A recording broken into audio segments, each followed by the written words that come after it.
आचार्य समंतभद्र विरचित रत्नकरण श्रावकाचार. तर आपण शिक्षाव्रताचं स्वरूप बघत होतो. तर त्याच्यामधलं आपलं सामायिक नावाचं शिक्षाव्रत आपण बघतोय. ह्याच्यामध्ये काय सांगितलं? सामायिक कशाला म्हणायचं? चेहऱ्यावर काय सगळं लिहिलेलं काय? सामायिक कशाला म्हटलंय?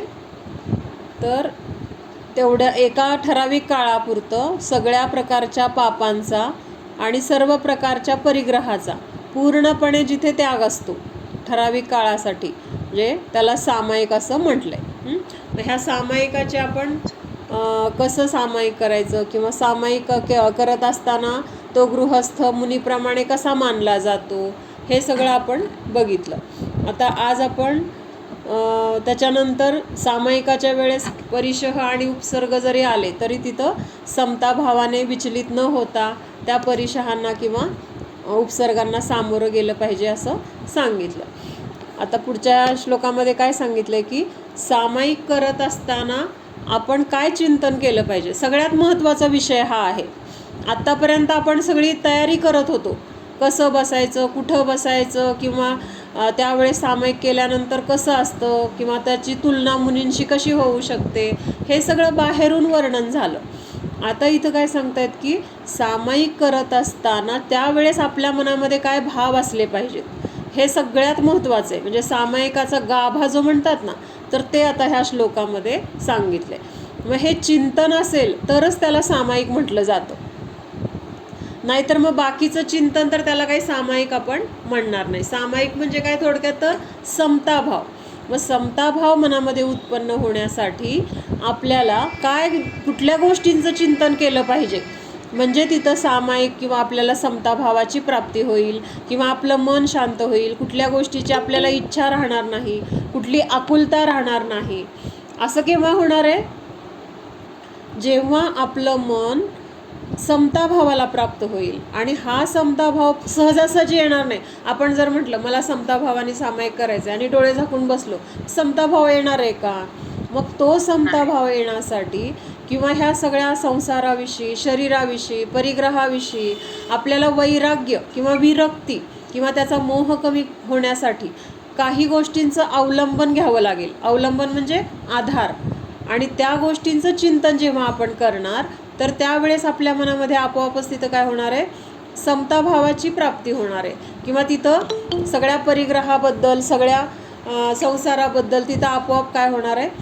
तेवढ्या काळापुरता का होईना पण विरक्ती किंवा मोहाचा अभाव ह्या गोष्टी उत्पन्न होणार आहेत. मग ते आजच्या श्लोकामध्ये सांगणार आहेत की सामायिक करत असताना चिंतन काय असलं पाहिजे किंवा कसं चिंतन करायचं. म्हणजे एकतर आपलं मन त्याच्यामध्ये लागलं पाहिजे. जर आपलं मन लागलं नाही तरी पण मग संसाराचे विचार येणार. जर आपण कुठल्या गोष्टीचा आधार नाही घेतला तर आपलं मन काय होणार? भरकटणार. म्हणून आपल्या मनाला एक असा विषय दिला पाहिजे, त्या विषयाचं चिंतन आपण करत राहिलो तर तिथं आपल्याला समताभावाची प्राप्ती होणार आहे आणि तिथं आपलं सामायिक खऱ्या अर्थाने होणार आहे.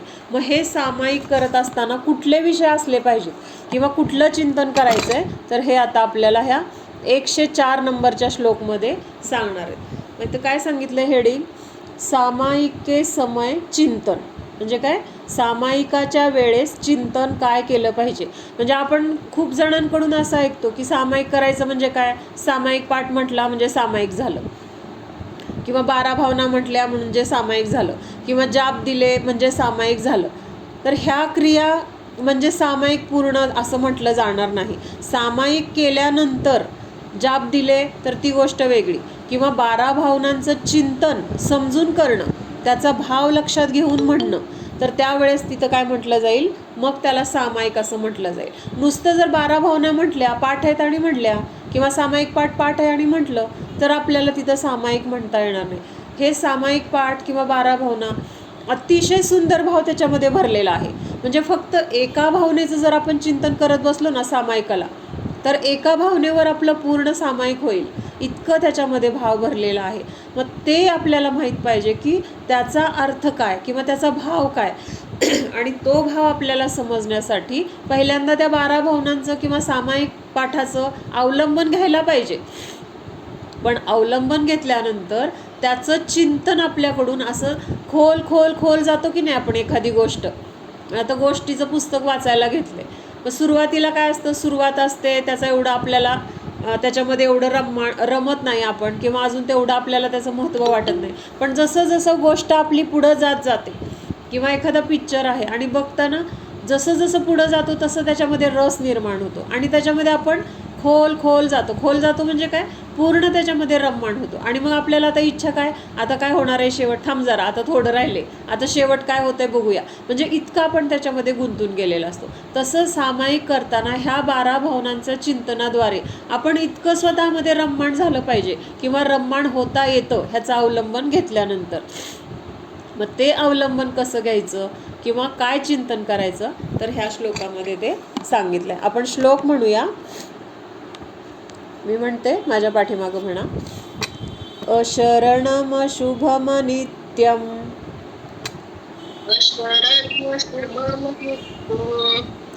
दुःखमनात्मानमावसामि भवम्.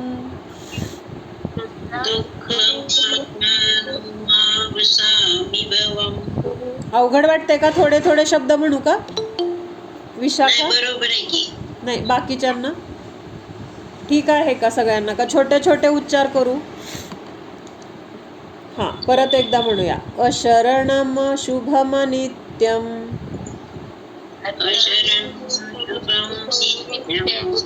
दुःखमनात्मान मावसामि भवम्.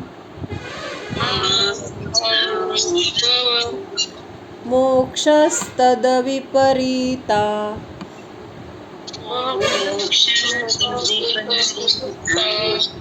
मेति ध्यायन्तु सामयिके. मेति. हां, परत म्हणूया. अशरणमशुभमनित्यं दुःखमनात्मानमावसामि भवम्. मोक्षस्तदविपरीतात् मेति ध्यायन्तु सामयिके. इथं प्रत्येक ठिकाणी ना सामयिके हा शब्द घेतलाय. मला काना नाही आहे, फक्त एका ठिकाणीच कुठंतरी काना आला आहे. तर सगळीकडे सामयिके हा शब्द आहे. मग आपण तिथं जे शब्द दिलेत ना तेच उच्चार करायला पाहिजे. म्हणजे आचार्यांनी जसं तिथं श्लोकामध्ये लिहिलेलं आहे. आता काही ठिकाणी काही चुकलेलं वगैरे असेल तर ती दुरुस्ती योग्य आहे. पण आता हे आचार्यांनी सामयिके हा शब्द सगळीकडे घेतला आहे. मग आपण त्याच्यामध्ये बदल आपण स्वतःहून नाही करायचा. आणि जसं आहे तसं शुद्ध म्हटलं तरच ते योग्य आहे.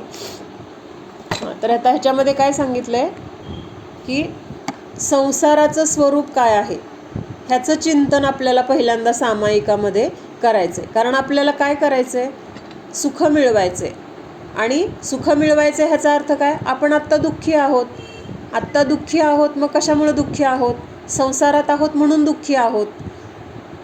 पण आपल्याला संसार हे दुःखाचं कारण असं वाटतंय का?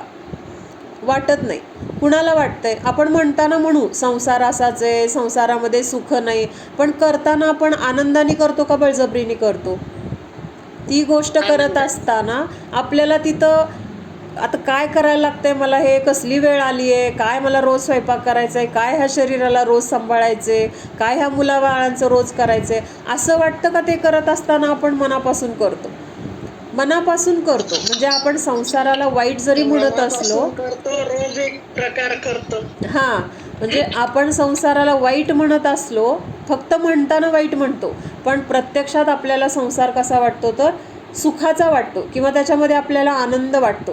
मग आचार्य सांगतात की जर आपल्याला सुख मिळवायचं आहे तर पहिल्यांदा आपल्या दुःखाचं कारण काय आहे, किंवा आपल्याला सुख का मिळत नाही, ह्याचं चिंतन आपल्याला ह्या श्लोकामधून सांगतायत. मग सांगतायत की संसाराचं स्वरूप कसं आहे, संसार अशरण आहे. अशरणम शुभमनित्यम. अशरणम शुभमनित्यम म्हणजे अशरण आहे, अशुभ आहे, अनित्य आहे. आणि काय सांगितलं आहे, दुःख मनात्मान मावसामी भवम.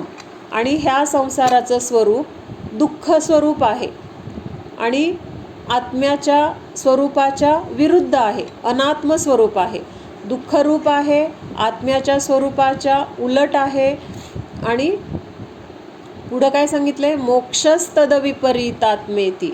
आणि मोक्षाचा जो मार्ग आहे तर तो मार्ग संसाराच्या पूर्ण विपरीत आहे किंवा पूर्ण उलटा आहे, वेगळा आहे, असं चिंतन ह्या सामायिकामध्ये केलं पाहिजे असं आपल्याला इथं सांगितलंय. काय सांगितलंय, संसारासाठी इथं 3 विशेषणं त्यांनी मुख्यतेने दिलेले आहेत. म्हणजे पहिल्या ह्याच्यामध्ये मुख्यतेने 3 दिलेत, पुढं पण आहेत 2 अजून, दुःख स्वरूप आहे किंवा अनात्म स्वरूप आहे. पण मुख्यतेने काय सांगितले की संसार हा अशुभ आहे, त्याच्यानंतर अनित्य आहे, अजून काय सांगितलं, अशरण आहे. पहिल्यांदा सांगितले अशरण आहे. अशरण कशाला म्हटलंय, तर ज्याला शरण गेल्यानंतर तिथं आपल्याला नियमाने काहीतरी त्रास होणार. मग अशा ठिकाणी आपण जर गेलो की जिथं आपल्याला त्रास होणार आहे, तर तिथे आपल्याला दुःख मिळणार असेल तर तिथं जायचं कशाला. पण आपण कुठे जातोय परत परत, शरण. संसार म्हणजे काय कुठली एक ठराविक गोष्ट असं नाही आहे. ह्या संसाराच्या आधाराने ज्या ज्या गोष्टी आहेत किंवा संसारामध्ये ज्या ज्या गोष्टी आहेत तर त्या सगळ्या गोष्टींना संसार म्हटलंय. घर दार, आपल्या रोजच्या क्रिया, आपले शरीराचे काही इंद्रियांचे विषय भोग, ते भोगण्याची आपली आसक्ती, आपल्याला मुलाबाळांविषयी असणारी काळजी किंवा आपल्या शरीराविषयी असणारी चिंता, मरणाची भीती किंवा पैशाची लालसा किंवा अजून कुठल्या गोष्टीची इच्छा, म्हणजे सगळं हे जे काही आपल्याला आहे ना तर ह्या संसारातल्या गोष्टींना धरून आहे. आणि ह्या सगळ्या संसारालाच तिथं काय म्हटलंय, अशरण म्हटलंय. म्हणजेच आपण ज्या ज्या गोष्टींना आपलं अस्तित्व मानतो किंवा आपल्याला ज्या गोष्टी आवडीच्या गरजेच्या वाटतात तर त्या सगळ्या गोष्टी कशा सांगितल्यात, अशरण आहेत. काय सांगितलं, अशरण आहेत. का अशरण आहेत, तर तिथं गेल्यानंतर आपल्याला शरण मिळत नाही आहे. शरण आपण कुठं जातो की जिथं गेल्यानंतर मला विश्वास असला पाहिजे की इथं गेल्यानंतर माझा जो काही प्रॉब्लेम आहे, माझं जे काही दुःख आहे, माझं जे काही संकट आहे तर ते सगळं संकट इथं गेल्यानंतर नियमाने नष्ट होणार आहे, असा जिथं विश्वास असतो तिथं जर आपण गेलो आणि तिथं आपलं दुःख जर नष्ट झालं तर आपल्याला ते शरण काय झालं, योग्य झालं. मग आपण परत परत ह्या संसारातल्या प्रत्येक गोष्टीला शरण जातोय. संसाराला शरण जातोय म्हणजे काय, तर संसारातल्या प्रत्येक गोष्टीला शरण जातोय. शरीराला शरण जातोय की नाही आपण, माझं शरीर आहे, सांभाळायला पाहिजे, त्याला काही त्रास नाही झाला पाहिजे, त्याला नीट वेळच्या वेळेला खायला प्यायला दिलं पाहिजे, नाहीतर चक्कर येईल, त्याला जर नाही सांभाळलं तर परत माझ्याकडनं कुठलं काम होणार नाही किंवा मला शक्ती मिळणार नाही, मग मी बाकीची सगळी कामं कसं करू. म्हणजे त्या शरीराला आपण काय म्हणतोय, शरण किंवा आधार मानतोय. शरण म्हणजे काय, आधार ना एक प्रकारचा, जो आपल्याला आधार वाटतो त्यालाच आपण शरण जातो. म्हणजे ह्या शरीराला आपण सगळा आधार मानतोय किंवा सगळ्या सुखाचं कारण मानतोय किंवा शरीराला मिळणाऱ्या गोष्टी त्याच्यामुळं मला सुख मिळतंय, ही जी आपली मान्यता आहे तर त्याचाच इनडायरेक्टली अर्थ काय होतो की आपण शरीराला शरण आहोत. त्याच्यानंतर अजून काय, लहान मुलं आईवडिलांना शरण असतात, आईवडिलांना शरण मानतात, पण आईवडील किती साथ देतात. म्हणजे एक सर्वसाधारण बघायचं आहे बरं का, कितीतरी मुलं अशी जन्मतात आणि आई गेलेली असते, म्हणजे त्या डिलेवरीमध्येच आई जाते. किंवा कितीतरी मुलांचं काय होतं, ॲक्सिडेंट होतो, मुलगा वाचला आणि तिथं आई गेली, वडील गेले, सगळे गेले आणि ते छोटं बाळ राहिलं. म्हणजे तिथं आई वडील शरण आहेत का, त्यांचं स्वतःच त्यांना कोणी स्वतः वाचवू शकले नाही, त्या मुलाला ते कसं शरण जाणं, म्हणजे मुलाला शरण कसं होणार. आता परवा एक गोष्ट ऐकली मी कुठंतरी, आवाज येत नाही आहे का, तुझा आवाज हे केला असेल मावशी, आवाज कमी केला असेल, येतोय ना सगळ्यांना व्यवस्थित, हां तुझा आवाज बारीक झाला असेल. हां, तर एक मोठी बिल्डिंग पडली. काय झालं, एक मोठी बिल्डिंग पडली आणि त्या बिल्डिंगमध्ये काही कामगार काम करत होते किंवा अजून बाकीचे अजून तिथं कोणी असतील, जे काही त्यांचं काम चालू असेल, आणि ती बिल्डिंग अशी पडली की 10-12 मजल्याची मोठी बिल्डिंग होती. म्हणजे त्या ढिगाऱ्याच्या खालची माणसं काढणं सुद्धा लवकर शक्य नव्हतं. त्याच्यामध्ये एक बाई प्रेग्नंट होती अशी प्रेग्नंट होती की तिची डिलेवरीची वेळच होती जवळ आलेली, म्हणजे पूर्ण दिवस भरलेले होते. त्या पडलेल्या तिथं त्या बिल्डिंग पडल्यानंतर तिची तिथं डिलेवरी झाली आणि त्या डिलेवरी झाली पण ती बाई तिथं मेली. आणि नंतर किती 2-4 दिवसांनी सगळं ते हळूहळू ते काढायला पण काय एका दिवसात शक्य नसतं ना, म्हणजे ते सगळं पडलेलं गबाळ काढायला. तर ते गबाळ काढल्यानंतर ते बाळ व्यवस्थित सुरक्षित होतं. म्हणजे शेवटी ज्याचं त्याचं कर्म हे बरोबर आहे, पण तिथं त्या बाळाला ती आई काय शरण होती का? त्या आईने त्या बाळाला काय केलं का की आता माझ्यानंतर ह्या बाळाला कोण सांभाळणार, किंवा ती मी त्याला सांभाळणं माझं कर्तव्य आहे, असं काय करू शकली का ती?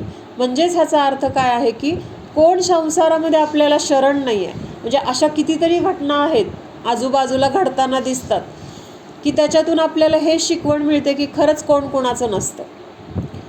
पण आपण तिथं काय बघतो, तेवढ्यापुरतं बघतो आणि सोडून देतो आणि परत काय करतो, पहिल्याच मार्गाने परत आपलं रहाटगाडगं चालू राहतं.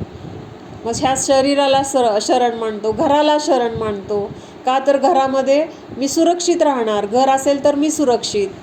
बाहेर गेलो, बाहेर मला घरासारखी सुविधा मिळत नाही, म्हणून घरामध्ये आल्यानंतर बरं वाटतं, म्हणजे घर आपल्याला काय झालं, शरण झालं. पण खरंच घरामध्ये घर शरण आहे का आपल्याला? म्हणजे घर आपल्याला काय करतंय? आपण घराला शरण मानतोय, पण आपल्या जसं कर्माची योग्यता असेल त्यानुसार आपलं सगळं जे काय असेल ते घडतंय. म्हणजेच घरसुद्धा शरण नाही. त्याच घरात बसल्यानंतर ते सगळे कामगार वगैरे मेले की नाही, आत्ता आपण जे बघितलं, ते घराच्याच तिथं काहीतरी काम करत होते, त्या घराचा आधार होताच की त्यांना, पण तिथं ते घर पडलं. काय कुठे आधार झाला त्यांना त्या घराचा? किंवा आपण म्हणतो डॉक्टर आधार आहेत. आजारी पडलं की आपल्याला पहिल्यांदा आठवण येते ती डॉक्टरची. पण पहिल्यांदा काय करायला पाहिजे, आपल्याला कुठलाही त्रास झाला, काहीतरी आपल्याला त्रास व्हायला सुरुवात झाली किंवा आपल्याला कुठला तरी भीती वाटते, रोग झाला आहे का किंवा हा असेल का, अशी मनामध्ये शंका येते की नाही. साधा ताप 4 दिवस राहिला तर वाटतं काय झालं असेल आपल्याला, ह्याच्यातून काय निघतंय का, अशी भीती वाटते. पहिल्यांदा शरण कोण आहे मग आपण, कुठला डॉक्टर चांगला आहे, स्पेशालिस्ट कोण आहे, किंवा ह्याच्यापेक्षा अजून कुणाचा काय अनुभव चांगला आहे का, असं सगळं बघत जातो. पण पहिला उपाय करणं काय आहे तर प्रतिक्रमण करणं. रोग झालाय म्हणजे काय, हे गोष्टी पटत नाहीत आपल्याला, म्हणजे अवघड वाटतात किंवा त्यावेळेस डॉक्टरच पर्याय वाटतो. पण डॉक्टरकडे जायचं नाही असं मला म्हणायचं नाही आहे, पण डॉक्टरकडे जात असताना एक प्रतिक्रमण करायचं आहे की आत्ता जे काही त्रास होतोय शरीरामध्ये, तो त्रास म्हणजे काय आहे. काय आहे त्रास म्हणजे कर्माचा उदय आहे कुठल्या तरी, कुठल्या तरी कर्माचा उदय आहे. आणि त्या कर्माच्या उदयामध्ये आपल्याला तशी ती काही व्याधी रोग शरीरामध्ये झालंय, डोकं दुखत असेल, पोट दुखत असेल, तर जे जे काही असेल, तर सगळ्यात पहिल्यांदा त्याचं मुख्य उपाय काय आहे तर प्रतिक्रमण. भाभी, अर्चना भाभी म्यूट करा. पहिल्याच सगळ्यांदा करण्यायोग्य कार्य किंवा सगळ्यात उपाय, डॉक्टरांपेक्षा पण हा उपाय अगोदर केला तर ती पुढचा उपाय आपल्याला लागू पडतो.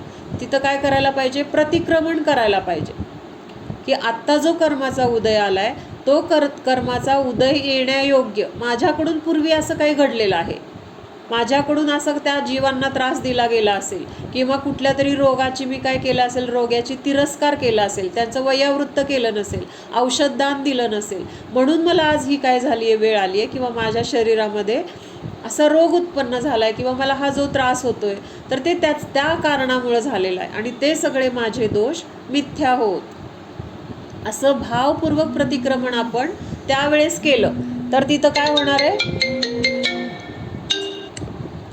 आहे, त्यावेळेस मग आपल्याला चांगले डॉक्टर मिळतील, उपाय त्यांनी केलेला लगेच लागू पडेल, म्हणजे तिथं आपल्याला अडचण येणार नाही.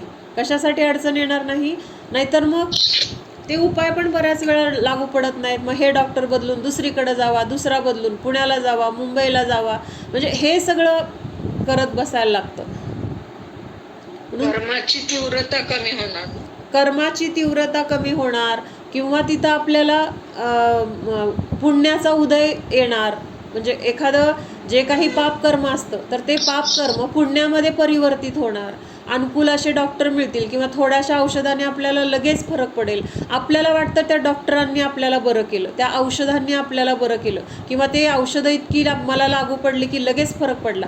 पण त्याच्या मागं मुख्य कारण काय आहे तर हा कर्माचा जो काही उदय होता त्याची तीव्रता कमी झाली किंवा तिथं पुण्यकर्माचा उदय आला, म्हणून हे सगळं बाकीचं आपल्याला आपोआप संयोग तसे मिळत जातात. म्हणून काय, पहिल्यांदा प्रतिक्रमण. अम्मांकडे गेल्यानंतर काही छोटीशी जरी गोष्ट झाली, पडलं कोणीतरी, लागलं नाही काय नाही बरं का, पाय घसरून पडलं, प्रतिक्रमण करा. पहिल्यांदा सांगतात, पाय मोडला नाही आहे, हात मोडला नाही आहे, काही नाही, प्रतिक्रमण करा. गाडीवरून पडलं, लागलं नाही आहे, प्रतिक्रमण करा. कुणाला तरी आपण असं पाडले, कुणाला तरी आपण असं पडल्यानंतर हसलोय, म्हणजे कुठल्याही गोष्टीचं सोल्युशन अम्मा काय सांगतात तर पहिला प्रतिक्रमण करा, मग पुढचे उपाय आपोआप तिथं लागू होणार आहेत. म्हणजे शरण आपण बघतोय ना, म्हणजे शरण कुणाला जायला पाहिजे आणि खरं शरण कोण आहे हे आपल्याला लक्षात येत नाही. आपण बाहेरच्या गोष्टींना शरण मानतोय आणि मग तिथं नाही आपल्या मनासारखं झालं की तिथं वाईट वाटतंय, दुःख होतंय किंवा त्यातनं मनासारखं झालं तर तिथं पुण्याचा कर्म, पण पुण्याचा जर उदय असेल तर होईल पण मनासारखं, पण तिथं मग त्याच्यामध्ये अहंभाव होतो. म्हणजे तिथं कर्माची व्यवस्था आपल्याला माहीत नाही आहे किंवा कर्माच्या व्यवस्थेला आपण तिथं महत्त्व देत नाही आहे. कुठलंही जे जे आपल्या बाबतीत घडतंय, चांगले प्रसंग असतील, वाईट प्रसंग असतील, अनुकूलता असेल, प्रतिकूलता असेल, प्रत्येक घडणारी गोष्ट ही काय आहे तर पुण्याचा किंवा पापाचा, ह्या दोनपैकी कशाचा तरी उदय आहे तिथं. मग त्यानुसार तिथं आपल्याला तशी अनुकूलता किंवा प्रतिकूलता दिसून येते. मग आपल्याला ही प्रतिक्रमण करण्यासाठी वेगळं काय करायचं आहे? गाडीत बसून चाललोय डॉक्टरकडं, बसल्या बसल्या डोळे झाकून प्रतिक्रमण करा, बसल्या बसल्या तिथं पश्चाताप करा. ही तर गोष्ट आहे ना की बाबा आपल्याला ज्या अर्थी असा त्रास होतोय त्या अर्थी तो कर्माचा उदय, एवढा तर विश्वास आहे आपला, त्याशिवाय होणार नाही. एकाच घरामध्ये म्हणजे एकच प्रकारचं जेवण 4 लोकांनी खाल्लं आणि त्यातलं एकाच व्यक्तीचं पोट इतकं भयंकर दुखायला लागलं आणि त्या कुठल्या तरी अन्नातल्या त्या एखाद्या पदार्थामुळं ते दुखतंय हे पण कळलं, असं वाटलं आपल्याला. मग त्या पदार्थाला तर चौघांनी पण खाल्लंय, त्रास एकट्यालाच का झाला? सगळ्यांनाच व्हायला पाहिजे. पदार्थामुळं जर पोट दुखले तर मग सगळ्यांचं पोट का नाही दुखलं? म्हणजे ज्या अर्थी त्याचं पोट दुखलं त्या अर्थी त्याच्या तसा कर्माचा त्यावेळेस तिथं उदय होता. म्हणजेच घडणारी प्रत्येक गोष्ट ही काय आहे तर कर्माच्या उदयामध्ये घडते. म्हणजे आपलं लक्ष कुठं आहे? बाहेर लक्ष आहे आपलं, काय घडतंय, कसं घडलं, असं घडलं, तसं घडलं, असं घडायला नको, ह्या विचारामध्ये आपलं लक्ष आहे. त्यामुळं ते कर्माच्या उदयात घडतंय इकडं आपलं दुर्लक्ष आहे पूर्ण. पण आपण प्रत्येक वेळेस जर हे लॉजिक लावत राहिलो किंवा ह्या दृष्टीने जर आपण बघत राहिलो तर तिथे आपल्याला दुःख किंवा तिथं इष्ट किंवा अनिष्ट भाव होणार नाहीत. किंवा आत्ताच्या भूमिकेमध्ये जरी होणार तरी पण त्याची तीव्रता खूप कमी असणार किंवा त्यामुळं आधी जे दुःख होत होतं त्या मानाने आत्ता त्याचं दुःख खूप कमी होणार. म्हणून संसारामध्ये आपल्याला शरण आहे का काय, किंवा कोण शरण आहे का, म्हणजे ज्याच्यावर आपण अवलंबून राहून शरण जातो ऐन वेळेस त्या व्यक्तीच आपल्याला बऱ्याच वेळेला दगा देतात. म्हणूनच ती म्हण पडली ना, काय ग राजू म्हणून कुठली म्हण आहे, म्हणजे वर्षभर सांभाळलं आणि शिलग्नाला पळून गेलं काय. म्हणजे आपण त्याच्या आधाराने राहिलेलं असतो. म्हणजे काय, त्या व्यक्तीकडून किंवा त्या कोण असेल त्यांच्याकडून आपल्याला तिथं वेळेला मदत होणार हा विश्वास असतो. आणि ऐन वेळेस जेव्हा आपल्याला गरज आहे त्याच वेळेस ती व्यक्ती निघून गेली, त्याच वेळेस त्या व्यक्तीने नाही म्हणून सांगितलं किंवा पैसे कोणीतरी सांगितलेलं आपण सांगून ठेवले, आम्हाला ह्या वेळेस एवढे पैसे लागणार आहेत बरं का, तुम्ही द्या. हो हो नक्की देतो, तुला जेव्हा पाहिजे तेव्हा ये, मी देतो, केव्हाही ये. आपण वेळ पण सांगतो, नाही नाही आम्हाला ह्याच दिवशी पाहिजेत, एवढेच पाहिजेत. मग ती व्यक्ती एवढं पण म्हणेन 5 काय 10 लाख देतो, ये तू केव्हा ये. आणि आपण प्रत्यक्षात मागायला गेल्यावर काय म्हणला, अरे आत्ताच होते पण मी देऊन टाकले कुणाला तरी. म्हणजे आपण त्याच्यावर विश्वास ठेवला, मग आपलं तिथं काय आपलं साध्य झालं किंवा आपली गरज त्यावेळेस तिथं आपण ज्या विश्वासाने गेलो होतो किंवा आपल्याला एक खात्री होती की इथं माझं काम होणार, ते काम झालं का. म्हणजे आपण विश्वास कुणावरही संसारामध्ये ठेवू शकत नाही. बाहेरच्या वस्तू आपल्याला काही देणार किंवा घेणार नाही आहेत. आपल्याला बाहेरच्या वस्तूतून तेव्हाच काहीतरी मिळेल जेव्हा आपल्या तसा कर्माचा उदय असेल, आपल्या पुण्यकर्माचा उदय असेल. तर बाहेरच्या व्यक्ती फक्त निमित्त आहेत. मुख्य तर आपल्याला फळ आपलं कर्म देत आहे. फक्त निमित्त कोण आहे? बाहेरच्या व्यक्तीच्या निमित्त ती गोष्ट आपल्याला त्यांच्याकडून मिळाली असं म्हटलं जातं. पण तिथं मुख्य काय आहे तर कर्माचा उदय. मग उपाय कुठं केला पाहिजे?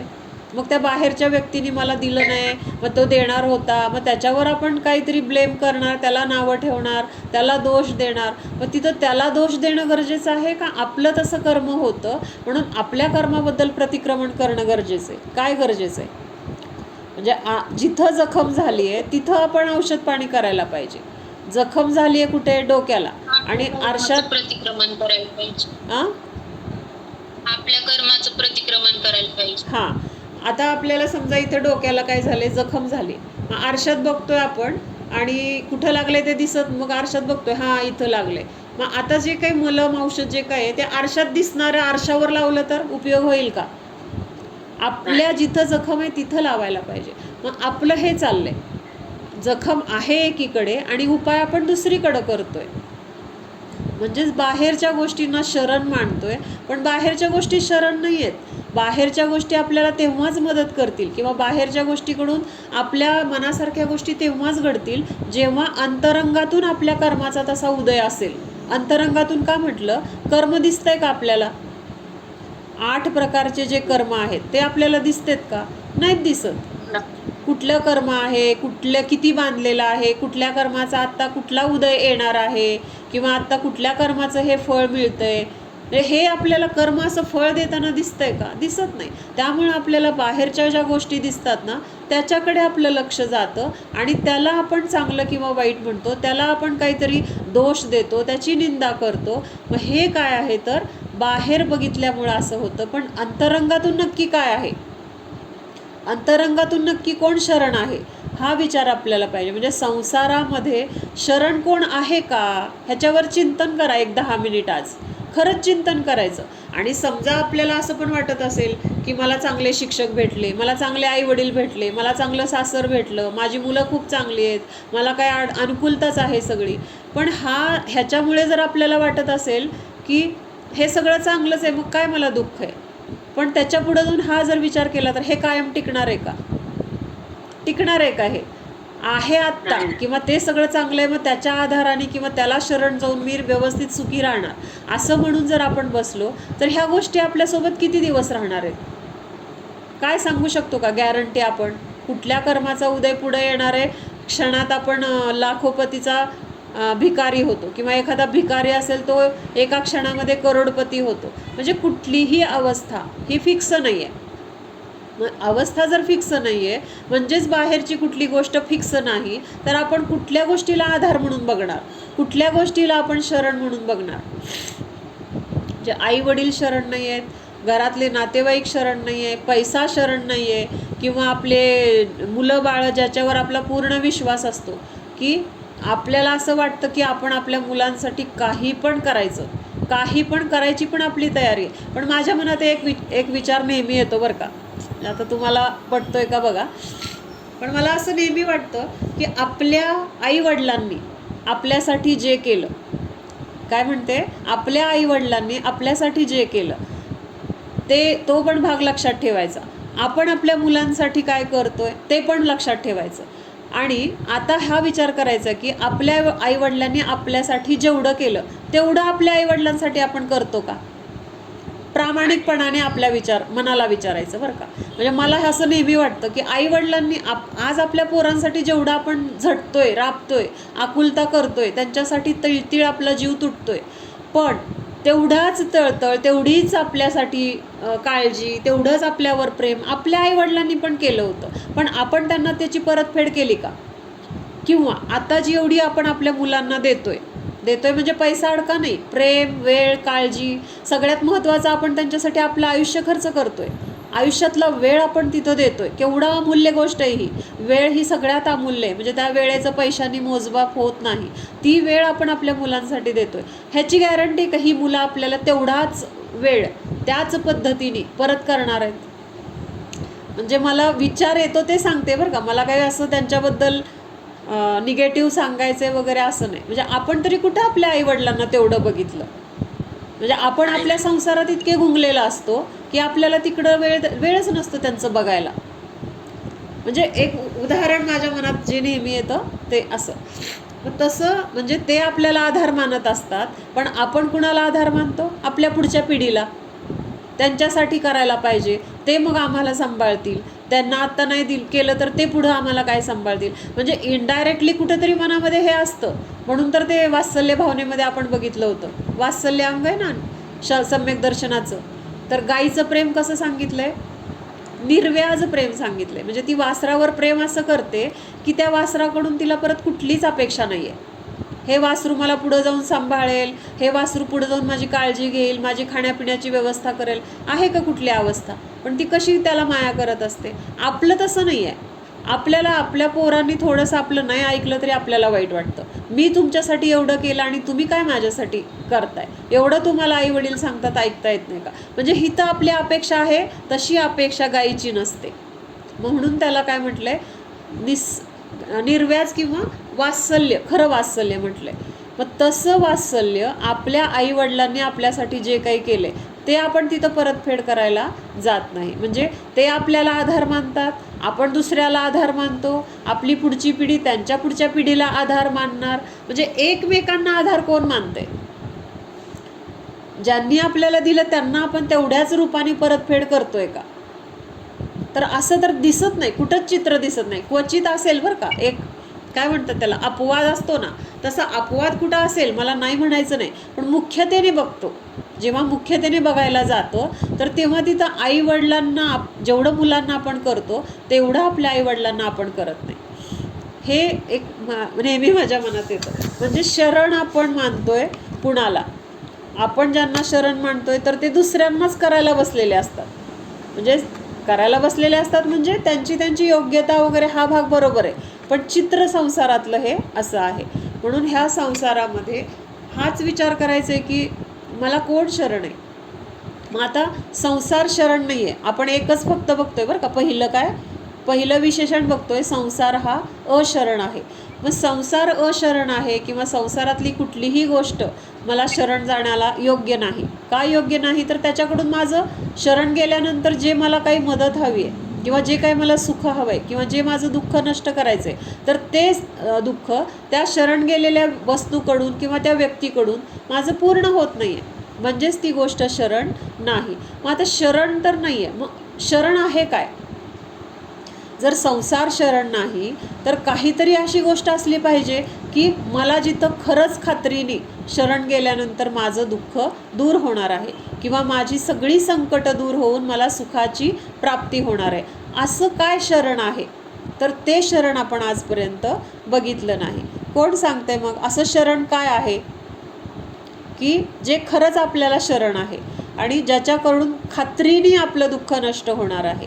असं काय आहे ह्या संसारामध्ये? हां,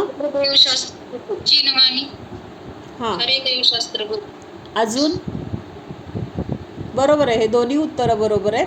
ह्याच्या पुढं जाऊन अजून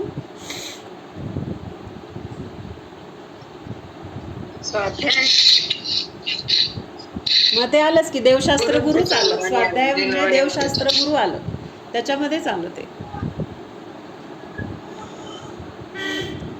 एक आलं ना मग, शास्त्र गुरु देव हे तिघांचं पण झालं ना, तेच आहेतच ते. पण अजून ह्याच्या पुढे जाऊन कोण आहे? सगळ्यात मुख्य आधार जो कधीही आपल्या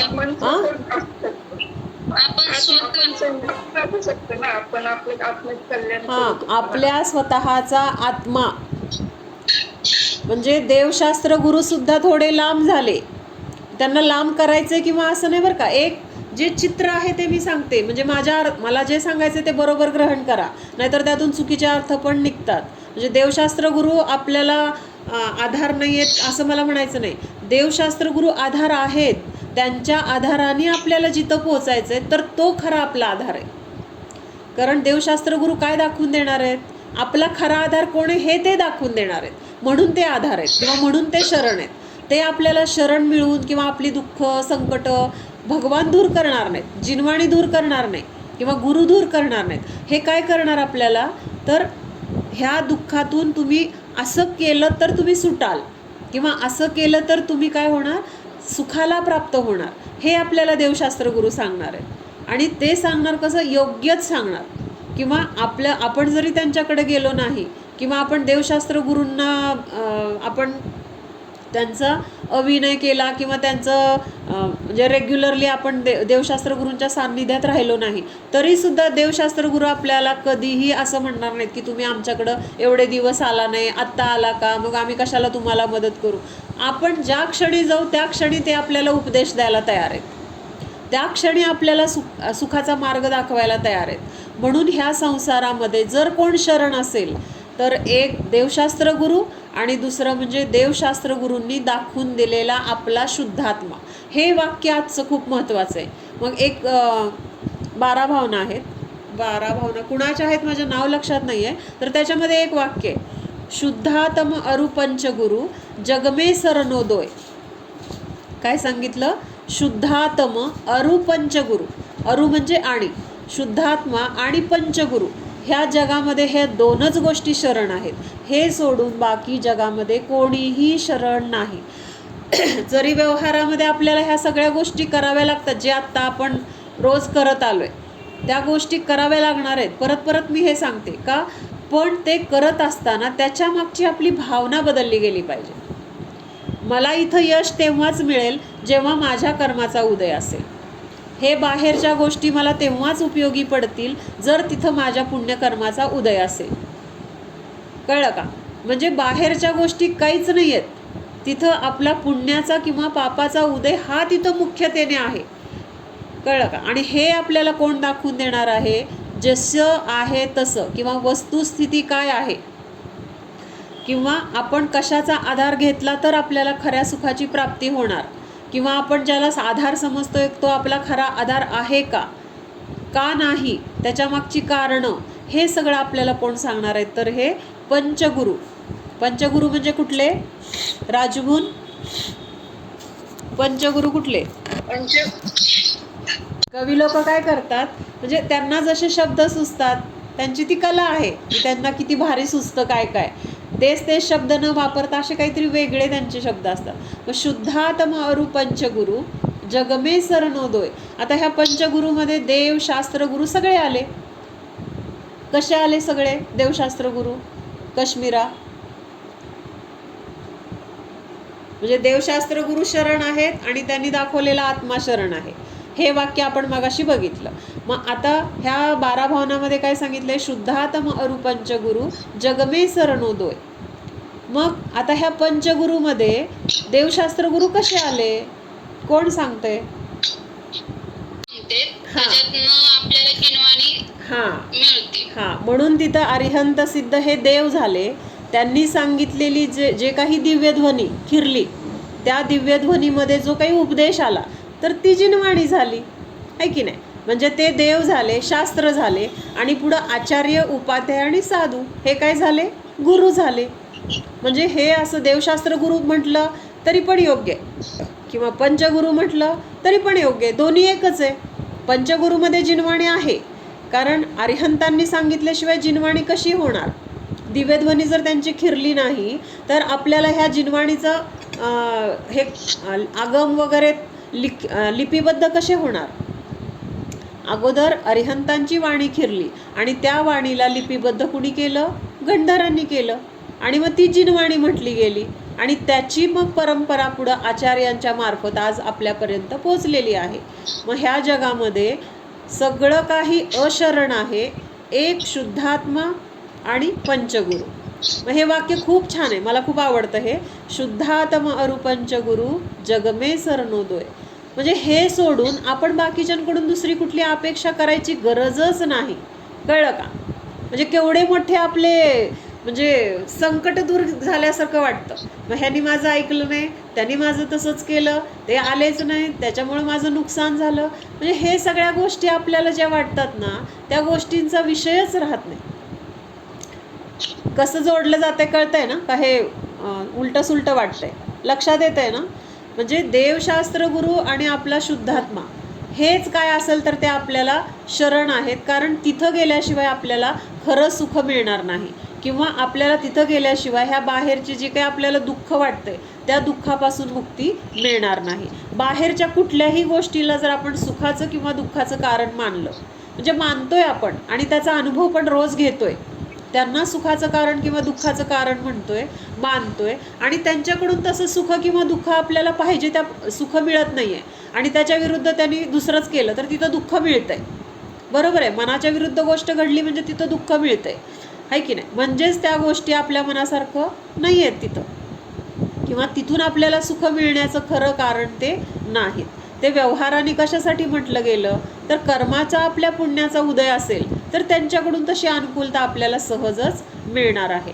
म्हणजे ते भरत चक्रवर्ती आहेत ना, भरत चक्रवर्ती होते तर त्यांचं एवढं पुण्याचा उदय होता, ह्याच्या आधी पण आपण एकदा बघितलंय बहुतेक, की इतका त्यांच्या पुण्याचा उदय असतो की त्यांना तर जेवायला बसल्यानंतर त्यांच्या राण्या त्यांना जेवायला वाढतायत, जेवायला वाढतायत, कोणी काय पाणी देतंय, कोणी वारा घालतंय, कोणी काय करतंय.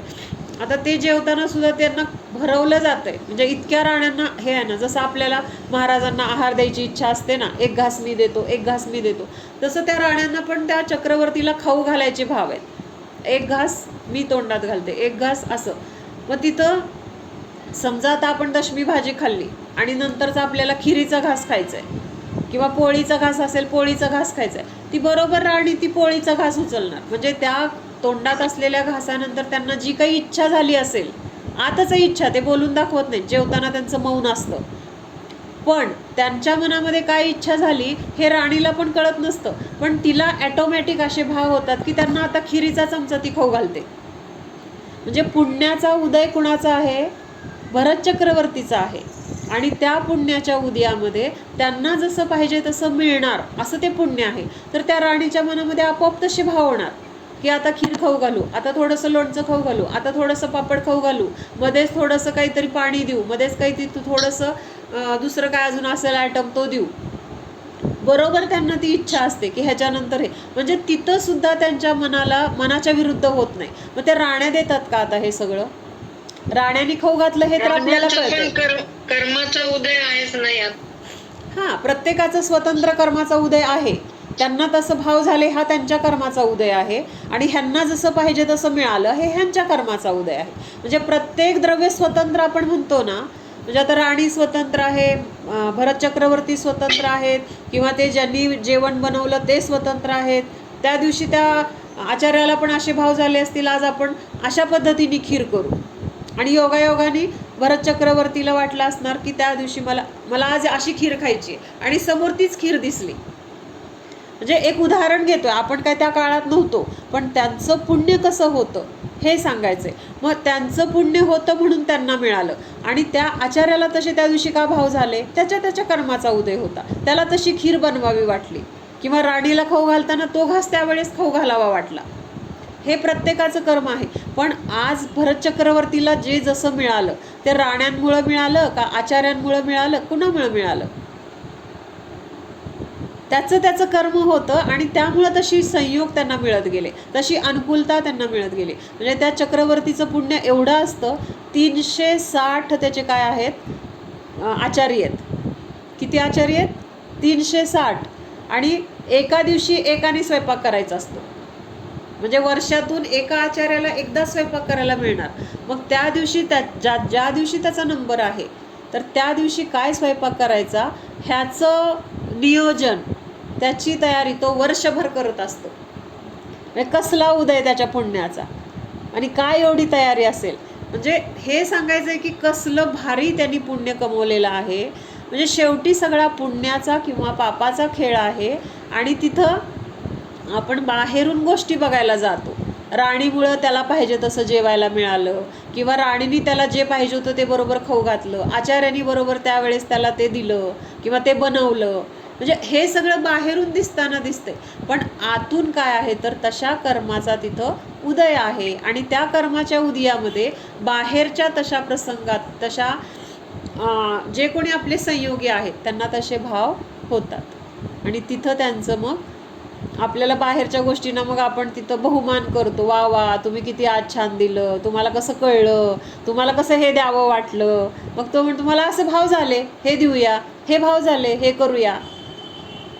असं म्हणजे कल्पवृक्षाप्रमाणात झालं ना हे? आ कल्पवृक्षाप्रमाणात झालं का? हां, कल्पवृक्षाप्रमाणे. जसे म्हणजे कल्पवृक्षाला तरी मागावं लागतं की आम्हाला हे द्या. पण तिथं तर त्या चक्रवर्तीला ते मागायची पण गरज नाही आहे. त्याच्या मनात तो आपलं खातोय, त्याचं चिंतन चालू आहे. फक्त कुठंतरी एखादा भाव असतो की नाही, आता हे खाऊया असं विचार यायच तर त्या राणीने ते घास उचललेला असतो. म्हणजे हे भारी पुण्य आहे ना. आपण काय 10 वेळा एखादी गोष्ट मागितली तरी आपल्याला मिळत नाही. किती वेळ झालं मागतोय. म्हणजे असं म्हणजे हे कशावरून? पुण्यावरून. आपलं तिथं पुण्य कमी पडतं आहे किंवा तेवढं आपलं पुण्य नाही आहे. म्हणजे शेवटी बाहेर कोण शरण नाही आहे, तर आपलं कर्म जसं असेल तसं आपल्याला बाहेरून ह्या गोष्टी त्यांच्या निमित्तात मिळत जातात आणि आपण बाहेरच्या गोष्टींना शरण मानत जातो. मग फक्त आपल्याला काय करायचं आहे? मान्यता बदलायची आहे. रोजचे हे संयोग राहणार आहेत, रोजच्या ह्या गोष्टी राहणार आहेत, रोजच्या सगळ्या क्रिया आपल्याला करायच्यात. पण त्या क्रिया करत असताना काय समजलं पाहिजे? आजपर्यंत आपण काय समजतोय की त्याच्यामुळं माझं काम होतं आहे किंवा त्याच्याशिवाय माझं काम होत नाही किंवा त्यांनी आज काम नीट केलं नाही, त्यांनी मला आज फार त्रास दिला, बँकेमध्ये 10 हेलपाटे घातले पण माझं काम झालं नाही. मग त्या बँकेतल्या माणसाची चूक नाही आहे. माझं तोपर्यंत तिथं पुण्याचं उदय नाही आहे. जोपर्यंत उदय नाही तोपर्यंत माझं बँकेतलं काम होणार नाही. तर हे कर्माचे जे उदय आहेत, तर ते कर्माचे उदयसुद्धा आपणच केलेल्या कर्माचे उदय आहेत. त्यामुळं बाहेरच्या गोष्टी आपल्याला अनुकूल किंवा प्रतिकूल नाही आहेत. अनुकूल कहे प्रतिकूल कहे यह झूठी मन की वृत्ती है. देवशास्त्र गुरूंची एक पूजा आहे, त्याच्यामध्ये एक वाक्य आहे. अर्थ समजला का? अनुकूल कहे प्रतिकूल कहे म्हणजे अनुकूल म्हणो किंवा प्रतिकूल म्हणा, यह झूठी मन की वृत्ती है. म्हणजे ही आपल्या मनाची एक खोटी वृत्ती किंवा खोटी कल्पना आहे, खोटी मान्यता आहे. आपण म्हणतो ना ही गोष्ट चांगली. अनुकूल म्हणजे काय? ज्या आपल्याला आवडणाऱ्या किंवा आपल्या मनासारख्या होणाऱ्या ज्या गोष्टी आहेत त्याला अनुकूल म्हटलं आणि जे आपल्या मनाविरुद्ध आहे त्याला प्रतिकूल म्हटलं. किंवा अनुकूल कहे प्रतिकूल कहे यह झूठी मन की वृत्ती है. किती सुंदर सुंदर कवींनी रचना करून ठेवलेल्या आहेत सगळ्या. म्हणजे आपण त्याला जर समजून घेऊन आपल्या जीवनामध्ये ते जर उतरवलं तर आपल्याला कोणी दुःखी करू शकणार नाही, कोणीही आपल्याला दुःखी करू शकणार नाही. म्हणून ह्याच्या सानिध्यात राहिल्याशिवाय आपल्याला ह्या तत्त्वज्ञानाचा पगडा आपल्या मनावर बसणार नाही आणि त्याशिवाय आपल्याला त्या जीवनामध्ये म्हणजे लागू करता येणार नाहीत ह्या गोष्टी. म्हणून हे तत्त्वज्ञान का महत्त्वाचं आहे? म्हणजे त्या तत्त्वज्ञानामुळे आपण सुखी होतो. म्हणून ते तत्त्वज्ञान आधार आहे आपल्याला, ते तत्त्वज्ञान आपल्याला शरण आहे. मग मंगलाचरणमध्ये आपण किंवा नमोकार मंत्रामध्ये आपण म्हणतो की नाही, मंगल चार चार हे उत्तम चार शरणमय जाऊ. म्हणजे आता 4 शरणमय जाऊ मे. किंवा मग कुठले शरण आहेत? अरिहंता शरणम पवज्जामी, सिद्धा शरणम पवज्जामी, साहू शरणम पवज्जामी, केवली पण्णतो धर्मम शरणम पवज्जामी. म्हणजे हे 4च आपल्याला शरण आहेत. आता वेगवेगळ्या पद्धतीने बघितलं बरं का आपण. प्रत्येकांची रचना, प्रत्येकांचे भाव त्यांच्या त्यांच्या जसं त्यांना सुचलं तसं गेलं, पण सगळ्यांचा सार तोच आहे. तर ह्यांनी इथं 4 सांगितलेत शरण. म्हणजे तिथं मगाशी पंचगुरु आणि शुद्धात्मा सांगितला, म्हणजे तिथं 6 झाले. किंवा आधी आपण बघितलं तर देवशास्त्र गुरु शरण. पण हे सगळे जर बघितलं गेले तर एकच आहेत, फक्त त्यांची मांडणी वेगवेगळ्या पद्धतीने केले. आता ह्याच्यामध्ये काय सांगितलंय? चत्तारी शरणम पवज्जामी, म्हणजे 4 गोष्टी शरण जाण्या योग्य आहेत. बरोबर आहे. पहिल्यांदा सांगितलं अरिहंत शरण आहेत. मग अरिहंत शरण आहेत म्हणजे अरिहंताला शरण जाण्या योग्य आहेत अरिहंत. मग अरिहंताला शरण गेलो म्हणजे अरिहंतांनी जी वाणी सांगितली, अरिहंतांनी जो उपदेश दिला दिव्यध्वनीमधून, तर ती शरण झाली. अरिहंताला शरण गेलो म्हणजे त्यांच्या सगळ्याच गोष्टीला शरण गेलो ना आपण. मग दिव्यध्वनी अरिहंतांची आहे म्हणजे अरिहंतांना शरण गेलो म्हणजेच दिव्यध्वनीला शरण गेलो, म्हणजेच शास्त्राला शरण गेलो. म्हणजे देवशास्त्र आले. पुढं काय सांगितलंय? सिद्धे शरणम पवज्जामी, पवज्जामी म्हणजे तिथं देव शरण आहेत म्हणलं होतं आपण. देव कोण कोण आहेत? अरिहंत सिद्ध, हे दोन्ही देवच आहेत की. मग त्याच्यानंतर तिसरं काय सांगितलं? साहू शरणम पवज्जामी. साहू म्हणजे सगळे साधू आले. आचार्य, उपाध्याय, साधू, म्हणजे हे सगळे गुरु आले, आहे की नाही. आणि पंचगुरूमध्ये पण हेच 5 आले. पंचगुरूमध्ये पण अरिहंत, सिद्ध, आचार्य, उपाध्याय, साधू सगळे आले. आणि अरिहंतांनी सांगितलेली दिव्यध्वनी आली, म्हणजे देवशास्त्र गुरु आले का तिथे. समजतंय का. म्हणजे वेगळं काही नाही आहे, फक्त प्रकार त्यांनी शब्द वेगळे वापरलेत. आणि हे सगळे अरिहंत, सिद्ध किंवा हे पंचगुरु जे आहेत ते आपल्याला काय दाखवतात की तुझ्या सुखाचं कारण बाहेर नाही आहे, तुझा आधार बाहेर नाही आहे, तुझा आधार कुठं आहे, तुझ्यामध्ये आहे. दुसरी गोष्ट, अरिहंत, सिद्ध हे कोणाकडे बघतात, त्यांना देव कोण आहेत. आता आपल्यासाठी देव आहेत अरिहंत, सिद्ध, आचार्य, उपाध्याय. आचार्य तर अरिहंत सिद्धांकडे बघतील, ठीक आहे, पण अरिहंत आणि सिद्ध ह्यांचे देव कोण कोण आहेत. विशाखा. त्यांचा हां, म्हणजे ते स्वतःच्या आत्म्याला शरण गेलेले आहेत, ते स्वतःच्या आत्म्यामध्ये लीन झालेले आहेत. म्हणून आपल्याला ते काय सांगतायत की तुला सुद्धा जर शरण जायचे किंवा तुला जर सुख पाहिजे तर ते सुख तुझ्यामध्येच आहे, तुझा आत्माच तुला शरण आहे. त्यामुळे हे बाहेरच्या कुठल्याही गोष्टी शरण नाही आहेत. म्हणजे अरिहंत, सिद्ध किंवा हे पंचपरमेष्ठी ह्यांचं आपण अवलंबन घ्यायचे किंवा ह्यांना शरण जायचे. कशासाठी जायचंय तर ते आपल्याला आपला आत्मा दाखवून देणार आहेत. कळलं का. म्हणजे ते आपल्याला असं म्हणणार नाही आहेत की तुम्ही 24 तास माझी भक्ती करा मग तुम्हाला मोक्ष मिळेल, तुम्ही माझं हे इथं येऊन व्रत करा, मग तुम्ही दररोज येऊन माझी पूजा करा, मग तुम्हाला मोक्ष मिळेल, असं ते कधीच सांगत नाहीत. ते काय सांगतात, तुमचा आत्मा बघा. म्हणजे ते मूर्ती आपल्याला सांगते. म्हणजे प्रत्येक वेळेस काय बोलून क्रियेतूनच आपल्याला कळतं असं नाही. म्हणजे त्यांनी काय तर करताना बघून आपण शिकलो असं नाही. तर अरिहंतांच्या मूर्तीकडे आपण जेव्हा बघतो तेव्हा आपल्याला ते काय सांगतात, काहीतरी उपदेश देतात ना. त्या मूर्तीकडून पण आपल्याला काहीतरी उपदेश मिळतोय. काय मिळतोय उपदेश. तृप्ती आज काय शांत शांत आहे, बोलत नाही आहेस. तृप्ती आहे की. हां, काय म्हटलं, काय म्हटलं मी.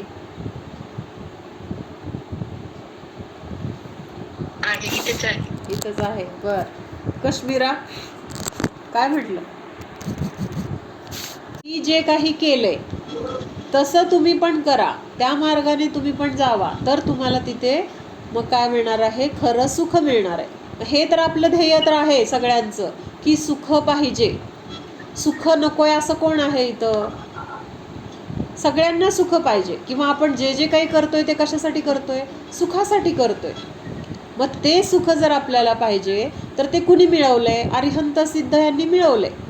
मग त्यांच्याकडे गेल्यानंतर आपल्याला त्यांच्यातलं सुख ते काढून देणार आहेत का, नाहीत देणार. उलट ते काय सांगणार, तिथं जावा, तुम्हाला तिथं ते सुख मिळेल. कुठं जावा, तुमच्या आत्म्यामध्ये, बाहेर कुठं नाही आहे.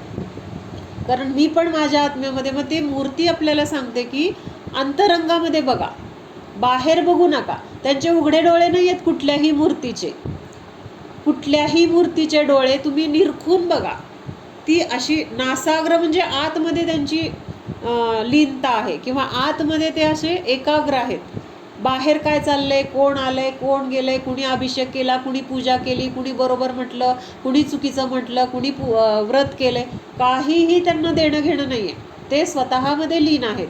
म्हणजेच आपल्याला ते काय सांगतायत की तुम्ही पण असं स्वतःमध्ये लीन व्हा. हा त्यांचा संदेश आपल्याला त्यांच्या मूक अवस्थेतून पण मिळतोय.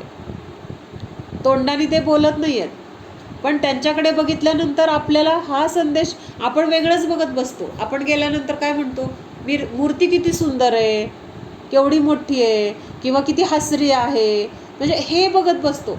उपदेश आपल्याला ते काय देत आहेत किंवा ते आपल्याला काहीतरी सांगतायत ते काय आहे. त्यांच्या चेहऱ्यावर जे काही भाव आहेत ते कसे आहेत.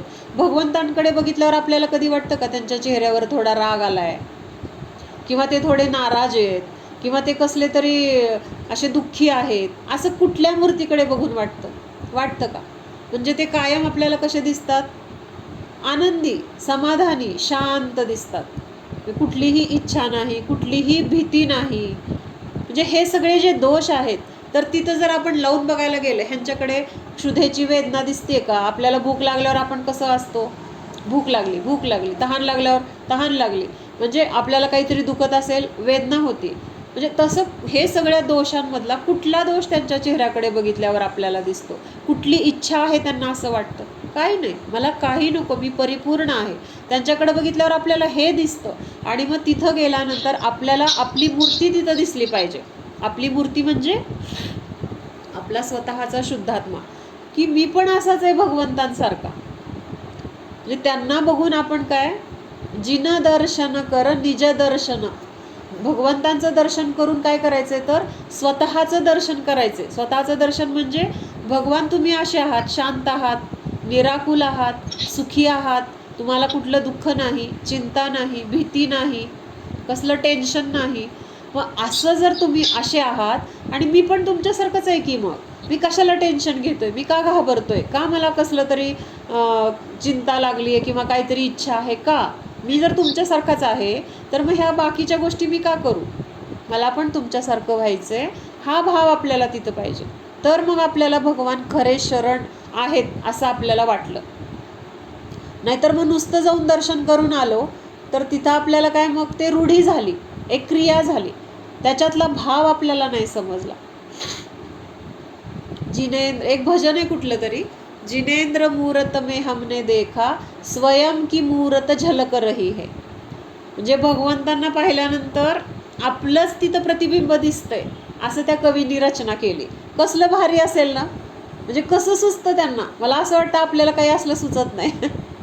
कमीत कमी ज्यांनी हे लिहून ठेवलंय त्यांचा आधार घेऊन आपण तसे भाव तर करूया. तसे भाव करायला काय अडचण आहे आपल्याला. इतकं उत्कृष्ट लिहिलंय. म्हणजे भगवंतांना बघतोय हे विसरून गेला तो कवी आणि तिथं काय बघत बसला, स्वतःलाच बघत बसला. म्हणजे मीच आहे असा, मीच आहे भगवान. किती भारी भाव आहेत हे. अवघड वाटतंय का? नाही ना. हां, भगवंतांचं दर्शन असं करायला पाहिजे खरं. जायचं, निसही म्हणलं, फेऱ्या मारल्या, 3 वेळा नमस्कार केला, नमोकार मंत्र म्हणलं, एखादी पूजा केली, झालं. मग ह्याला काय म्हणायचं, क्रियाकांड. त्याच्यामध्ये योग्य तो भाव असला पाहिजे आणि तो भाव समजून घेऊन मग समजला भाव तर आपल्याला तिथं तो भाव व्यक्त होणार आहे. भगवंतांकडे बघण्याची ही दृष्टी आपल्याला आली पाहिजे की भगवंतांकडे आपण कशासाठी जातो. आपण जैन आहोत म्हणून, किंवा आपल्याला रोजचा आपला नियम आहे म्हणून, नाही गेलं तर लोक नावं ठेवतील म्हणून, किंवा मला काहीतरी माझं संकट आहे म्हणून. म्हणजे कितीतरी कारणं आहेत ह्याच्या मागं आपण जे करतोय. मग तिथं हे सगळे कारणं सोडून भगवान तुम्ही सुखी आहात ना, मला सुखी व्हायचंय म्हणून मी तुमच्याकडे आलोय. हां, कारण घेऊनच जाऊया आपण, कारण आपण आत्ता भिकारीच आहोत. का भिकारी आहोत? आपल्याजवळ सुख नाही आहे. जे भगवंतांजवळ सुख आहे ते सुख आत्ता आपल्याजवळ नाही आहे. मग त्या अपेक्षेने आपण भिकारी आहोत की नाही. काय पैसा असलं तरच आपण श्रीमंत आहोत असं नाही. पैशाने काय हे नाही आहे, पैशाचा काहीच उपयोग नाही आहे. खरं सुख जे आहे तर ते खरं सुख आज आपल्याजवळ नाही आहे. म्हणून त्या दृष्टीने आपण भिकारी आहोत. मग मला ते भिकार पण घालवायचे, मला पण सुखी व्हायचे. तर ह्याच्यासाठी कोण आधार आहे, कोण शरण आहे? भगवान शरण आहे. आणि भगवंतांकडे गेल्यानंतर विचार करायचा, खरंच सुखी आहेत का हे भगवान? आपण स्वतःला प्रश्न विचारायला पाहिजे की तुम्ही सुखी आहात, खरंच सुखी आहात का? हो, दिसतंय. तुमच्याकडे आकुलता नाही आहे, तुमच्याकडे कुठली चिंता दिसत नाही आहे, तुम्हाला काही करायची इच्छा दिसत नाही आहे. हातावर हात ठेवून बसलेत. हात पे हात रखे जैसे, करना कुछ न रहा वैसे. म्हणजे हातावर हात का ठेवलेत तुम्ही? काहीतरी आता काम करायचं आहे अशी कुठली इच्छा नाही आहे, किंवा कुठलंही काम करायचं आता शिल्लक राहिलेलं नाही. आपण व्यवहारात म्हणतो की नाही, हातावर हात ठेवून बसला, त्याला काय काम आहे काय? म्हणजे आपण असं चिडून बोलतो ना कुणाला तरी, म्हणजे काम करत नसतो म्हणून त्याला असं म्हणतो आपण. पण खरंच भगवान हातावर हात ठेवून का बसलेत? की आता काहीही करण्यायोग्य राहिलेलं नाही. हा त्यांना काय आता तिथं एक निवांत झालेले आहेत त्यामुळं. आणि म्हणून तिथं त्यांना पूर्ण सुखी म्हटलंय. आपण सुद्धा एखाद्या दिवशी सगळं काम आपलं झालंय, आता काहीच करायचं नाही आहे, मग आपण त्यावेळेस कसं असतं, थोडा वेळ तरी निर्विकल्प असतो की नाही. चला आता मला काही करायचं नाही आहे. थोड्या वेळासाठी जर आपल्याला काही काम नाही तर आपल्याला किती बरं वाटतं की नाही. अनुभव आहे का प्रत्येकाला हा? आज सगळं काम झालंय, आज मला काहीच काम नाही, आता 5 वाजेपर्यंत मी निवांत आहे. ते 5 वाजेपर्यंत आपण कसं असतो, बिनधास्त, आता काहीच नाही. मग भगवान तर कायमसाठी निवांत झालेत, त्यांना कधीच आता इथून पुढं काही करायचं नाही आहे. म्हणजे ते किती सुखी असतील. म्हणजे थोड्याशा गोष्टीवरून आपण त्यांच्या सुखाची कल्पना करू शकतो. म्हणून ह्या जगामध्ये जर शरण कोण असेल तर शुद्धातम अरुपंचगुरु किंवा देवशास्त्र गुरु किंवा हे चार शरण जे चत्तारी दंडकमध्ये सांगितलेले आहेत. हे सगळे एकच आहेत, फक्त वेगळ्या वेगळ्या पद्धतीने सांगितलेलं आहे. आता एखादा निबंध लिहायला सांगितला, प्रत्येकाचे शब्द वेगळे असतात की नाही, पण विषय काय असतो? एकच असतो. मग प्रत्येकाचे शब्द वेगळे म्हणजे तिथं ते चुकीचं झालं का? माहिती तीच लिहिलेली आहे, त्याच विषयाबद्दल लिहिलेली आहे.